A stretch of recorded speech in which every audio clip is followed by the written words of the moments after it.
tumor otak berangsur sembuh? Apa resepnya? Dari apa yang saya pelajari dapatkan, jadi seperti ada setiap organ itu dalam pengobatan atau dalam konsep yang saya pelajari, dia seperti ada emosinya. Ada sesuatu yang terlibat di situ. Ya, suatu hari saya datang ke suatu masjid. Dosa saya sebutkan masjid apa? Di mall, pas lagi ngajak anak-anak datang. Terus akhirnya sang marbotnya itu konsul ke saya. Saya sudah bahagia dia konsul. Kenapa? Daripada foto, konsul aja lebih bagus, lebih bermanfaat. Dia bilang begini, Ustaz, saya mau tanya. Ya, silakan Pak, saya punya tumor otak. Waduh, langsung deg-degan saya. Karena dalam apa yang saya pelajari, tumor otak itu biasanya kaitannya dengan sesuatu yang cukup berat. Ya, di luar kita bicara fisiknya. Saya bilang, ya oke. Dia ceritalah bla bla bla bla bla gini. Tumor otak itu sudah dioperasi. Kalau dioperasi resikonya besar. Saya bilang gini, antum ada masalah nggak sama keluarga? Entah sama istri, atau keluarga, atau bapak, ibu, mertua. Kayak gitulah saya bilang.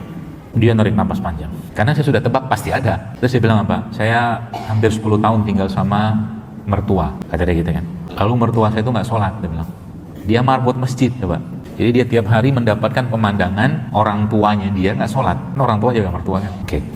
Terus ketika dinasehatin, ini masalahnya. Ketika dikasih nasihat, diberi masukan gitu kan, marahlah tuh orang tua itu. Dan keluarlah kebun binatang. Pak pak pak pak pak gitu lah. Saya bilang, itu masalahnya. Saya bilang.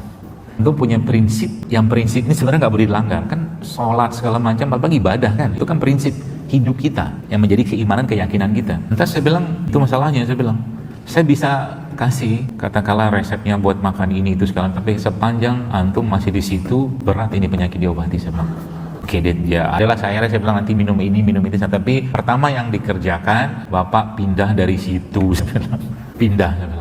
Karena itu nggak sehat buat hati, jiwa Anda, iman Anda kan nggak sehat di situ terus. Pindahlah dia, saya nggak tahu ceritanya kan, saya pergi kan, saya nggak tinggal di mall, pergilah saya, selesai. Nah, qadarullah, akhirnya saya pergi lagi situ sekalian, pergi lagi dengan wajah sumringah. Dia datang lagi saya, alhamdulillah jazakallah khair Ustaz. Dia bilang, oh ya, insyaallah. Apa cerita? Sekarang sudah lebih baik, dia bilang.